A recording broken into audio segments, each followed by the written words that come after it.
దేవుని బిడ్డలారా, ప్రభువైన యేసుక్రీస్తు నామములో మీకు వందనాలు తెలియజేస్తున్నాం. ఎప్పుడైతే మనం దేవుని పక్షంగా నిలబడుతున్నామో, దేవునికి ఇదే రహస్యం అండి. దేవునికి స్తోత్రం.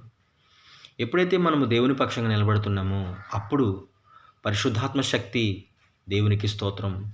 మన తలంపుకి, మన ఆత్మకి అనుగ్రహించబడుతదండి. హల్లెలూయా!